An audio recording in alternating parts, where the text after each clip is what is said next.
Okay, you've got a homework type due Monday at 4, in case there's some more questions on Monday morning. But any kind of questions now? Z sum whatever subset or set. Well, that one and also all the other instances of it. Okay. Well, let me say a little bit more, and I'll see if I haven't heard a specific question, but I'll review that because that was one thing I did kind of want to do. So Zn is the set from 0, 1 to up to n minus 1, and we're thinking we're on an n-hour clock. So we could be talking addition, in which case the inverse we would call minus whatever. We could be talking multiplication, in which case the inverse we would use the negative first power notation to indicate inverse. So I think on number 4 it does mention both a minus and a to the negative first power. There you'd be looking for the inverse thinking addition, or the inverse thinking multiplication. We've commented numerous times that 0 fails to have a multiplicative inverse, and depending on the size of n, other things may too. But there are some elements, even if we go, say, to Z6, under multiplication, where we throw out the 0 because we know it doesn't have an inverse. We've discovered there are some other things that don't have an inverse, but there is one element that actually does have an inverse. Actually, there are two. One does. Of course, one always has an inverse. The identity always has an inverse. But there is another element that has an inverse as well. And so we can talk about the multiplicative inverse even if we happen to not be in a group. We could be looking for an inverse. So say Z12, under multiplication, we threw out 0. Well, it creeps back into our table. So under multiplication, even if we throw out 0, the Z12 is not closed under multiplication. You can take two elements, multiply them, you get outside the set. And that came in our discussion of subgroups, that the set needed to be closed under the operation. Well, this one's not. I mean, it seems like a reasonable operation to talk multiply, using the and then thinking we're on this 12-hour clock, but we actually get off the clock. But even here, there are some things that have inverses. 11 is its own inverse. 7, I think, is its own inverse. 5 is its own inverse. And for that matter, so is 1. So there are some things that have inverses, even though everything does not. So in terms of a group, we can't look at all of this under multiplication, because if 0's in there, it definitely doesn't have an inverse. If we take 0 out, we don't really have a binary operation, because we end up getting outside the set. So there's some things we could talk about in relation to Z sub n, but anytime we're talking Z sub n, we're going from 0 up to n minus 1, and we're thinking we're on a 12-hour clock, or an hour clock. So, now, did you have a more specific question, or was it? The multiplicative inverse, having, let's see, that for, let's say 2 in that set would be 7. Well, in this set, 2 wouldn't have 1. Oh, I know. Because we can't multiply anything times 2 to get 1. Oh, okay. So if we're talking multiplicative inverse, we want to multiply to get 1. So in this particular set, we can't. If we looked at another one, say,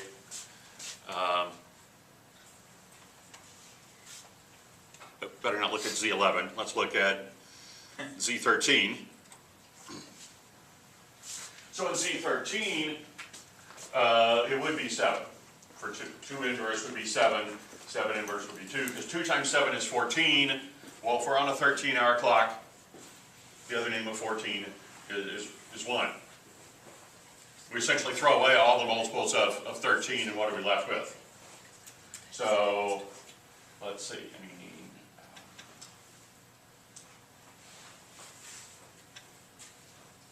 The inverse of 11 is 6. 6 times 11 is 66.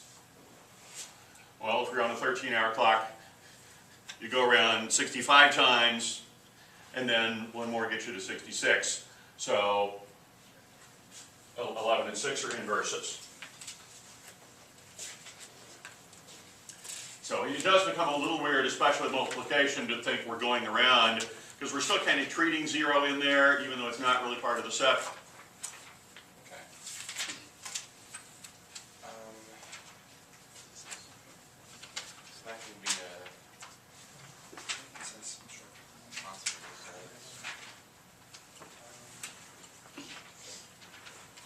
Those are really specific. On 6 and 7, I don't know how much. But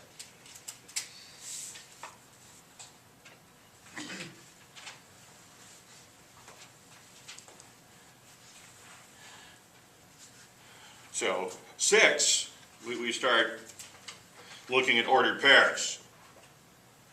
So we put,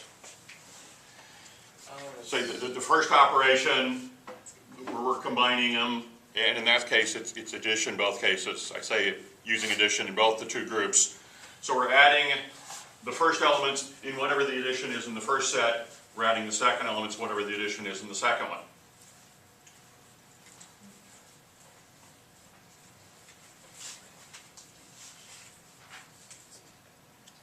And 7, we will probably talk a little bit more, because we need to talk more about subgroups in general. So how do you get the coordinates? How do you get those points, or the, As to what the elements are, yeah, the ordered pairs, how are you getting? so the ordered pairs.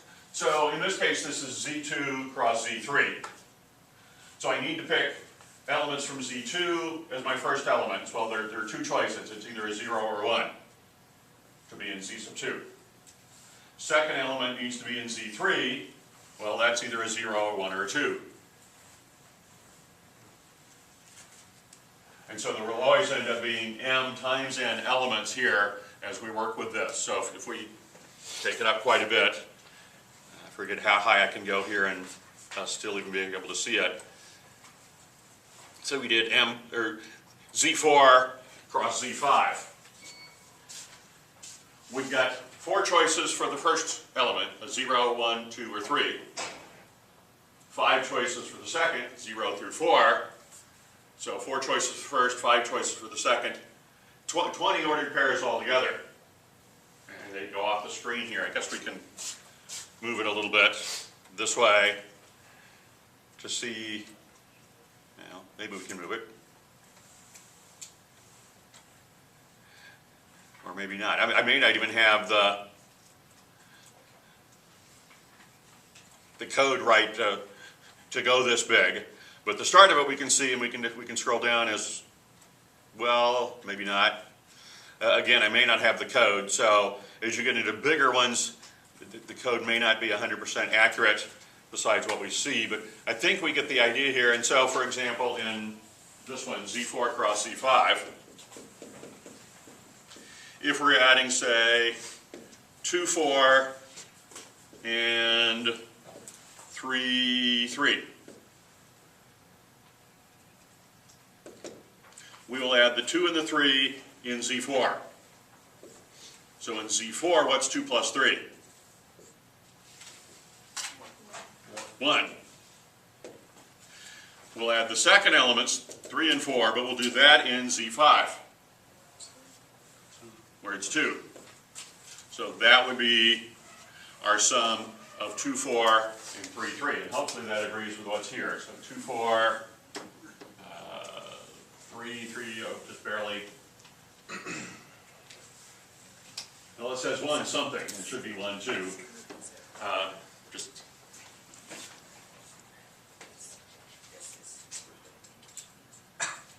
That's Z4 cross Z5? This one is, yeah. No. Yes, here it's Z4 cross Z5. Okay, cool. And certainly as these numbers get bigger, the whole set gets a lot bigger.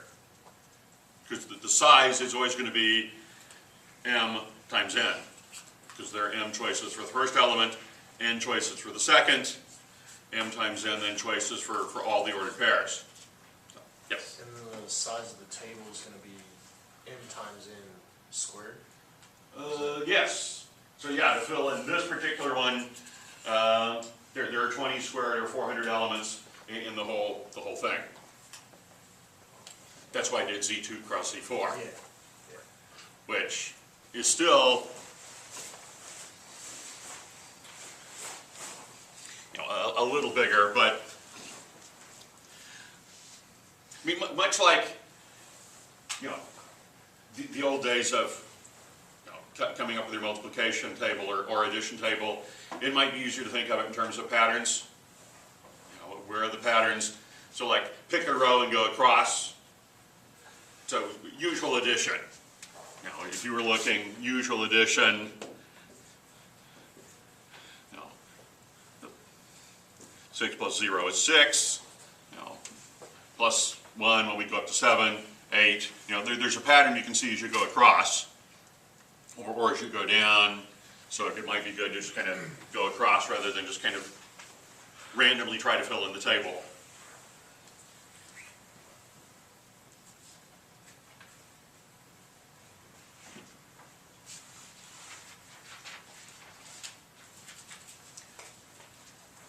Okay, other questions?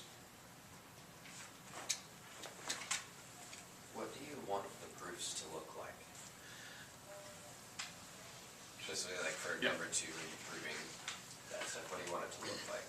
Okay, in terms of sets, I definitely want an argument kind of based on following the elements. I mean, how do you know they have the same elements? Don't just say, oh, they've got the same elements.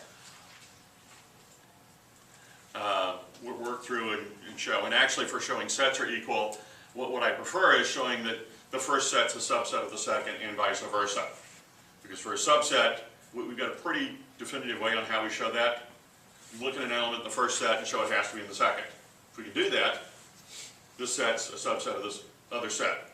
And we just need to consider that in both directions.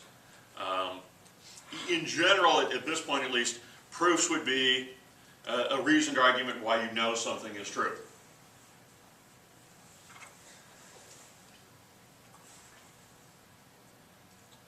And we're going to see a few more proofs as we look at the idea of subgroups, and some of that may be Monday on into Wednesday as we look at some more proofs with that. And I might mention in terms of the exam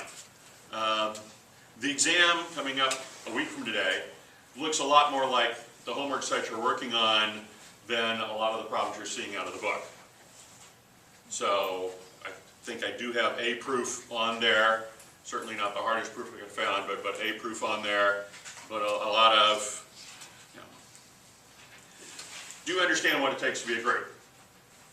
You know, here's an example. Why is it a group or why isn't it? Do you know what it means to be a subgroup? Is this example a group, subgroup or not? So, I've seen. Do you still have a question, Jordan? Yeah. You had one earlier, and then I'll get. On number 3, so it says like, in the inverse of 3 if it exists, so are we not supposed to find the true inverse? Well, the inverse of 3 under that particular operation, if there is one. Okay. So, back, say, to this example, when we were looking at multiplication, there were, in Z12, there were some elements that didn't have inverses under multiplication. If we used a totally different operation, there might be an inverse, there might not. So for that operation that's being described there, can we figure out what 3 combines with to give us the identity that we found? Okay. And if there happened to not be an identity, we'd be done at that point. If there's no identity, there's no point in talking about an inverse. The whole idea of the inverse is it combines to give the identity. So you got to have an identity before you even talk inverses. Yeah. And then how do you do the closure? What is that? We'll talk a little bit more about that in some of the things as we get more into some subgroup examples and specifics. Okay. So hopefully I do remember to get back to that because that ties more in today. So yeah. Did you have a follow-up on hers or? No, I had a different one. All right. Well, we'll see if I can keep the order here. So, yes, you had a question. Just a quick one, hopefully on 7. That Z refers to all integer? Yes. Okay. Yeah. In general, if we talk Z, we are talking integers. Oh, we at least are starting with the idea of integers. If we do something to z, we're doing something with our integers. So like z sub n, we're only going up to n minus 1. Or sometimes they'll go from 1 to n. I find it easier to call, even if I talk a 12-hour clock, let's call 12 o'clock 0 rather than 12. But in Zn we go there, what it says there, what, 3z, it's the multiples of 3. Okay. 2z would be multiples of 2, 27z would be the multiples of 27, but they're still integers. Okay. Yes. For the proof on 2, it would be really helpful if you could like start a different problem for us, or like just the notation. I'm still like kind of confused on exactly what. I think I did. Let me double check here. On the wiki, Oh, great. I did post a set proof that I think can illustrate. Okay. So that's one I put together on the wiki that you can look at to kind of see how I typically would approach one of these. Okay. Cool. So hopefully, that can be helpful. Yeah. Cool. On number 1, I'm confused on how to show my work. Oh, yeah. Don't worry about that. And actually, on number 1, I think at one point in time I had the complement of the set on there, which is why I had the universal set. But that question's no longer on there about the complement. So in a sense, you're wondering why is there this set U? We don't need to know the universal set in this case for any of the questions I actually ask. So yeah, on that one don't stress out over have I shown enough work. I mean, if you're thinking I don't even know what to show, don't stress over that. Okay. Okay. Other questions? Okay. Now, let me get back to the idea of closure then, because that's part of what's mentioned in the book when it talks what makes a subgroup. So their definition of a subgroup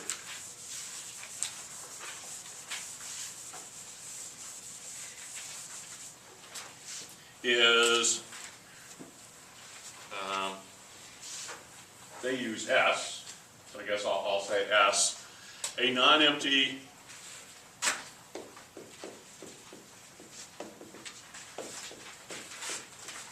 subset S of a group G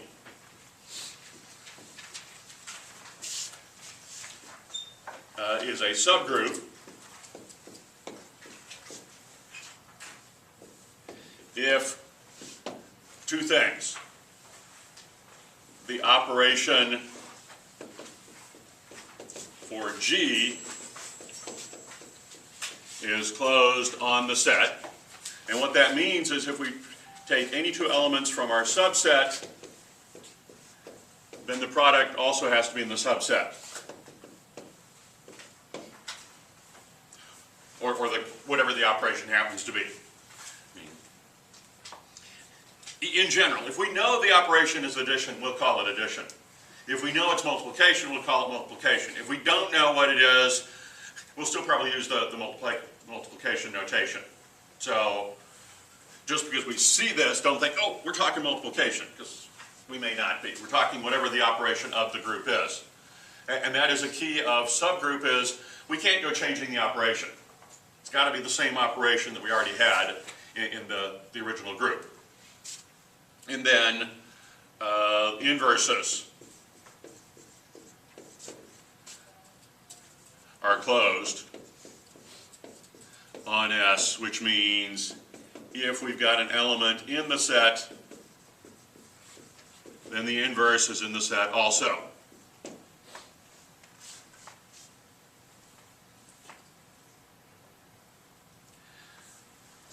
Now, I said there are these two things. Technically, there are three that we'd have to consider. It's got to be a non-empty subset. And as we get into more abstract ideas of subgroups, which I don't think we will today, but we will Monday, that's a key thing to check as well. Is there really anything in this set? Because I could talk about, the set of all students in this class under 12. I'm pretty sure that's an empty set. So just because I describe it doesn't mean there's anything in that set. So similarly, as we get into more abstract ideas, we may describe something. That doesn't mean there's anything in the set. And for us to talk closure, well, there's pretty much an assumption there is something in the set, and the question is, if we combine them, do we stay in the set? So,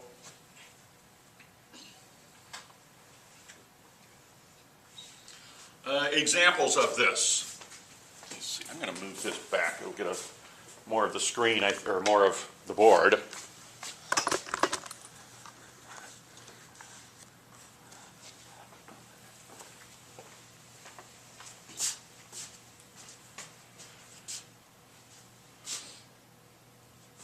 So as we talked, say, positive, or the, we'll say positive integers.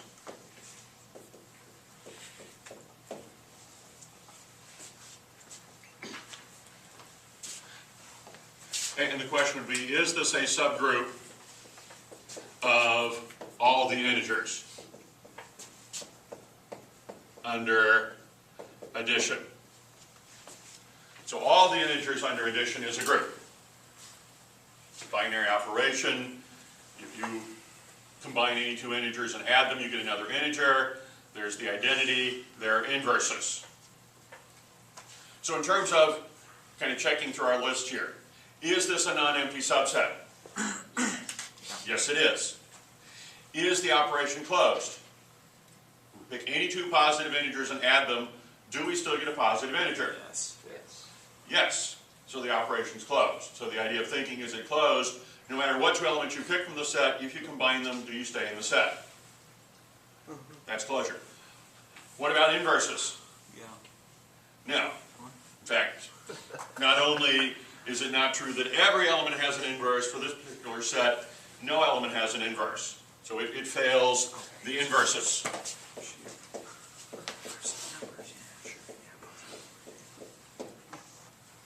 So you might think, well, let's throw them all in there. I mean, that's one thing we'll do if we start thinking, I need a sub, or I'm looking for a subgroup and I don't have one because it's missing something. Well, let's put that in there. So suppose we look at the positive and the negative integers. Okay.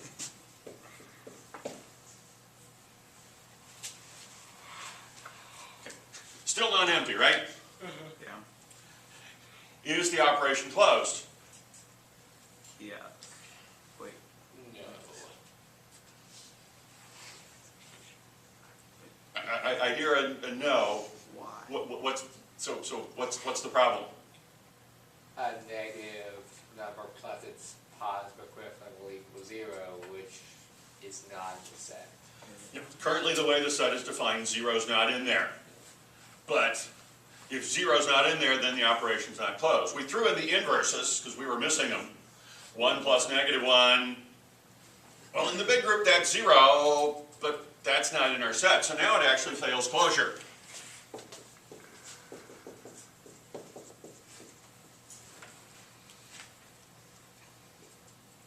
So neither of these two examples, 1 plus negative 1 equals 0, which was not in the set that we were asked to consider.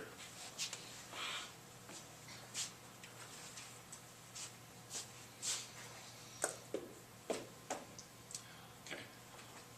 What if we look, say, at the even integers?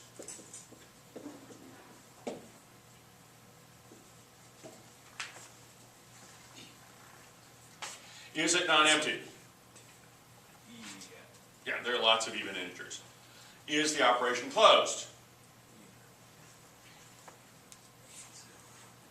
If we add two even integers, are we always going to get another even integer? Yes, every time. Hmm? Yes. Every time. Yep, it's closed. What about inverses?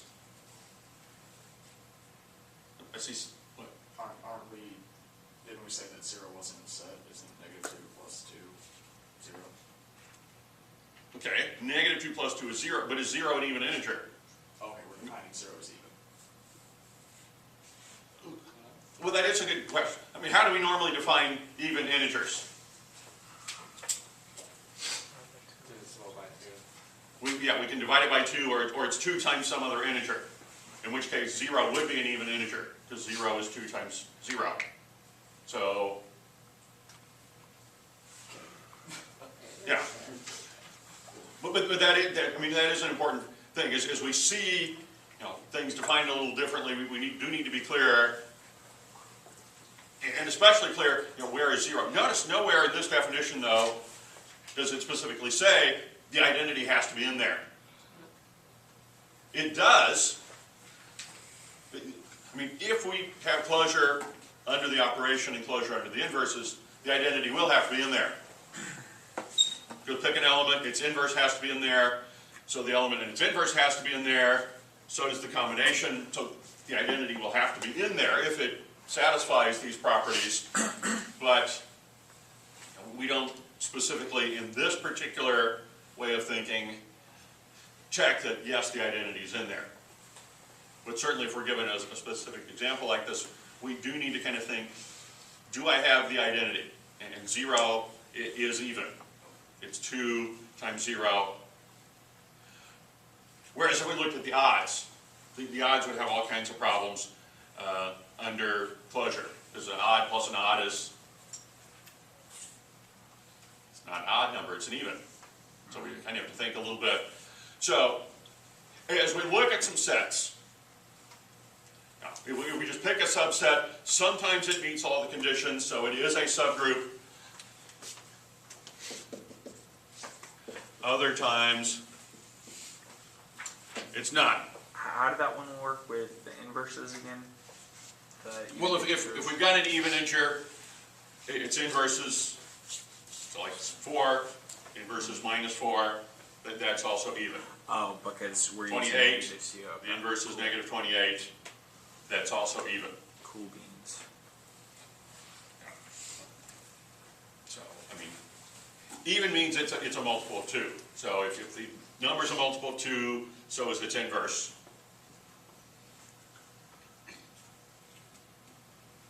But that is something we definitely have to kind of think of, because there's this sense the inverse of A exists in the bigger group. We had a group where that happened. The question is, did we, as we were building our set S, actually include the inverses or not?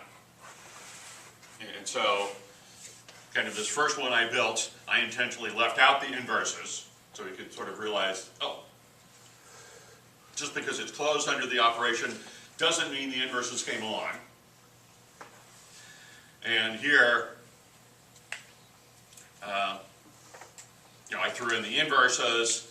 Well, I intentionally left out 0, just to kind of illustrate what would happen. So is 0 an integer though, right? Like Yes. Okay.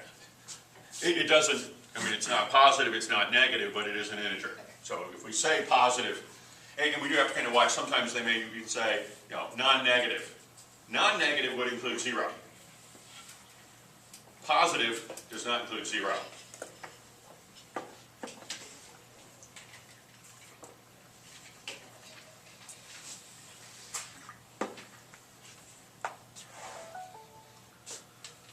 Okay. Let's look at a couple other examples. We had done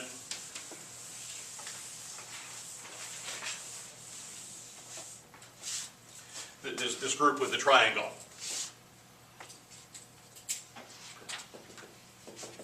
I don't know if I remember giving it the name, often called rigid motions of a triangle.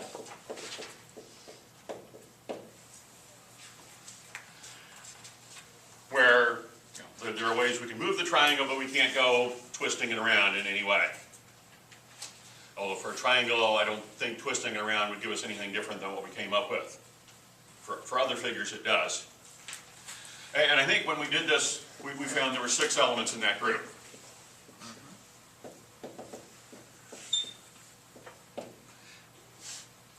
And we could have put a table together. We had the identity, a rotation, a double rotation, triple rotation took us back to the identity. And we had a flip about 1, a flip about 2, a flip about 3. What did I call the rotations? I just call it R1 and R1 squared, or, but we have those. Now, can we think of any subset of that group that either meets these 3 criteria or an equivalent definition of a subgroup is a subset S of a group G is a subgroup if S is a group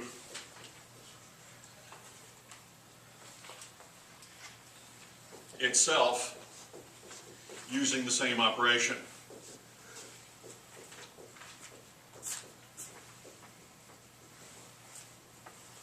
And the key is, we think of subgroups, we can't go modifying the operation. We want to have the same operation. So sometimes this is an easier one to think about in terms of the definition. With more abstract ideas, this actually ends up being an easier one to work with than this one. But can anybody think of anything we would do with a group that with this, it would still give us exactly the same, well, give us a group itself?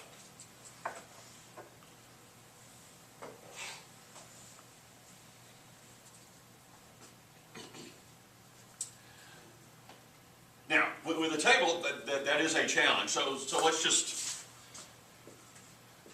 sort of think. So suppose I do a flip about 1. If I'm going to do a flip about 1, what else would I need to have?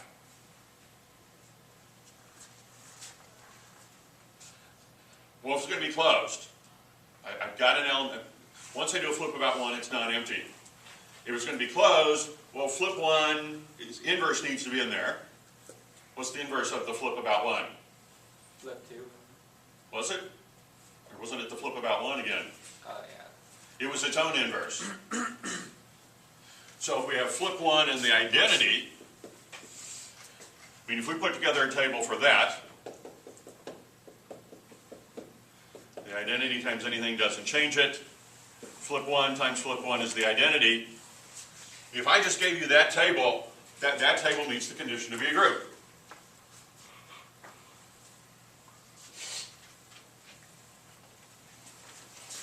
What if I would do, say, rotation 1? If I rotate,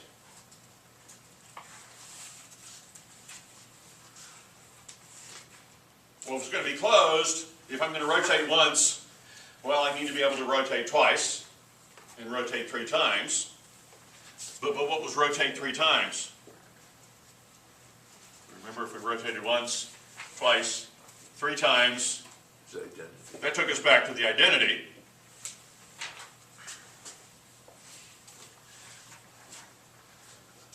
Rotate once, rotate twice, we're inverses of each other. What if I rotate twice, or do the double rotation twice? So I've got it, I rotate twice, and then I rotate twice again. I think that actually gets me back to just what a single rotation would be. Yeah. That, by itself, is also a group. So I have to flip it, because you had the 3 and the 2 switched. From, You rotated it. So you rotate it twice. Oh, and then you rotated it again. yeah, rotated twice again. That should be the same as a single rotation.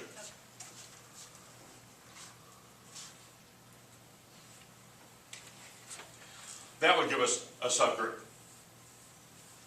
Now, we've actually done something here that's kind of key, especially as we are in finite groups.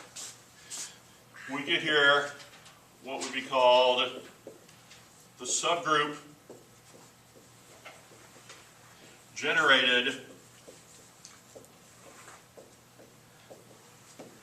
by the element in question. In this case, it's R1. And so our notation is the brackets here to indicate we're going to generate a subgroup starting with just one element.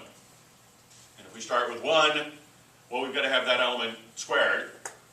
And we have to have that element times that element again, times that element again, times that element again.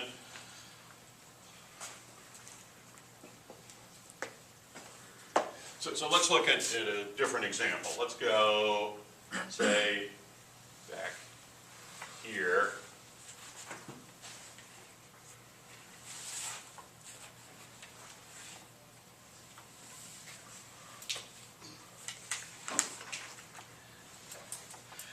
Let's look at Z13 under multiplication.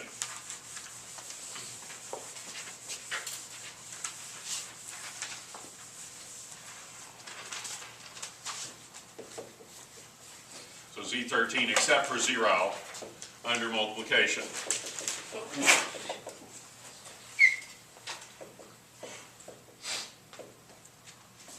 I think we've used that a couple times. That's a group. And if we look at this table, 0 doesn't show back up. Places we see a 0, it's actually 10 we're seeing. So 0 doesn't show back up, it's a binary operation. It works fine. We've got 12 elements here. Here it's much harder to see any kind of subgroups. So let's just start with an element. Say 2.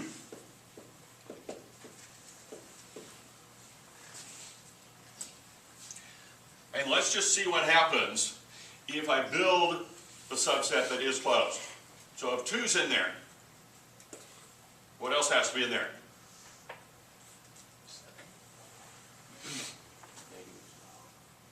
Okay. I'm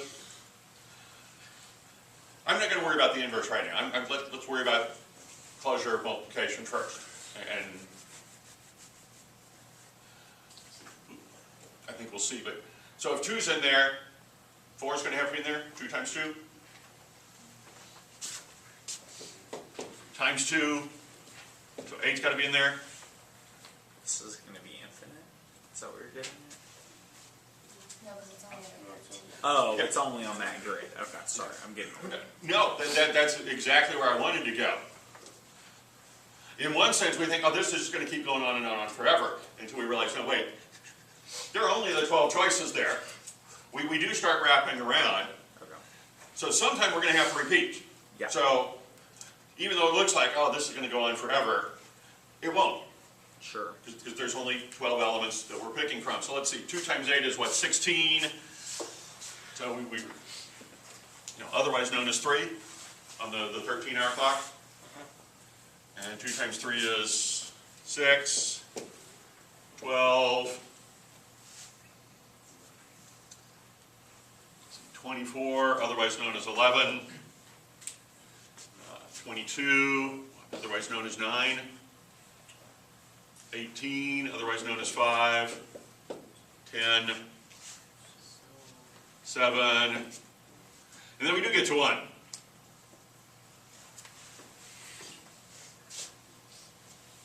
So when wrapping around with that, you always start at 1 instead of 0, even though 0 is still technically included. I mean, we're omitting 0 from some, You can still. we never, with Z13, we never get a multiple of 13. So we never land on 0. So I mean, there's still a sense, as we think going around, 0's there. We have to count as we go around. So, in fact, I probably should have done this a long time ago. As we talk Z13, we're also looking at what's the remainder when we divide by 13?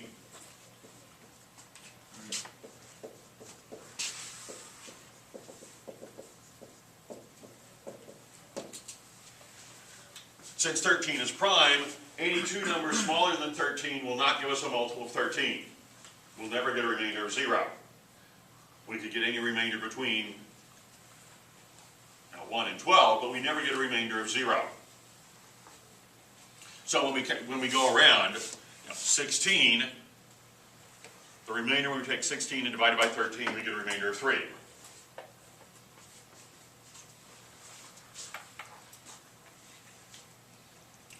24. 2 times 12 is 24. Divide out the 13, there's a remainder of 11 left. So,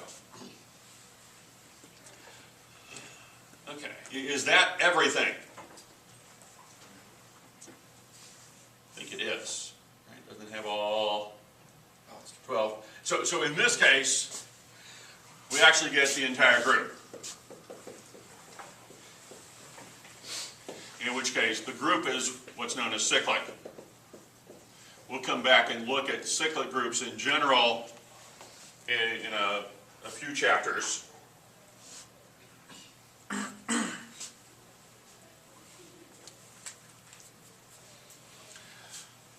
But I mean, here we got the entire group, and so I guess another question would be, is that what's going to happen every time? So I'm going to pick a different element this time. Let's start, say, with 3.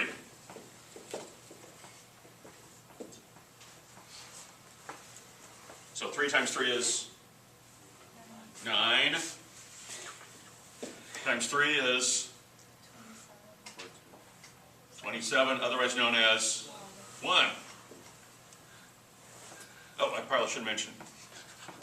Once we hit 1, then we do stop. Because times 1, or 3 times 1, we're back to 3. Gotcha. So, and that's why this is called a cyclic group, and this is also called a cyclic subgroup, because it cycles around. We just keep repeating over and over and over and over again, and so we go until we find the identity. And in fact, I think we'll look either Monday or Wednesday that somewhere here we have to hit the identity.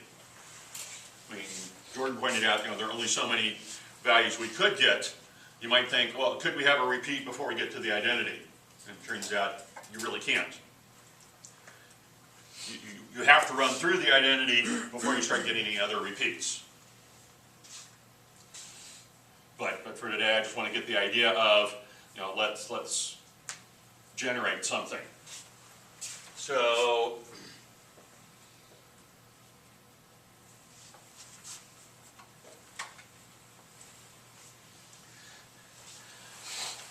let's think back here in this one. We had Z4 cross Z5. And let's see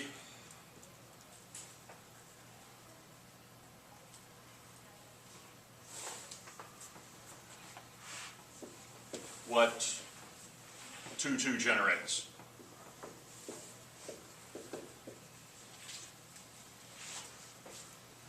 Just to practice a little bit what we do in the ordered pairs. So we always start with the element itself. Why that element? Because that's the one they told us to work with. Okay. If it's in there, well then it plus itself has got to be in there. So what is that here? What is 2, 2 plus itself? 0, 4? Or 4, 4, otherwise known as 0, 4. Yeah, I'm following. Yeah. So I think on all these, do your normal operation and then rename the numbers based on dividing by 4 in this case, or 5. And so we add again. We're going to get what? 2, 6, otherwise known as 2, 1. And then 4, 3, not 4, 0. Yeah. And again, we might wonder, well, how long is this going to go? Well, it can't go any longer than 20. I mean, at some point we're going to run out of choices. Yeah. We either hit 0, 0 when it's the last thing that we get to, or we hit it sometime before.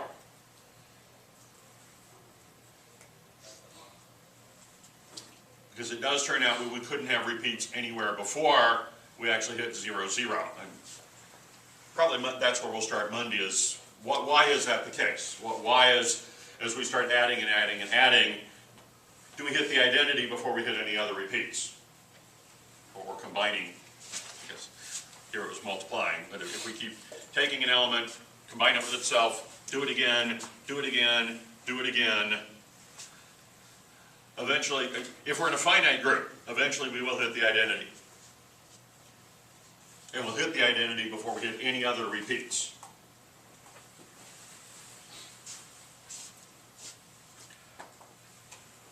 Now, I think we're in a position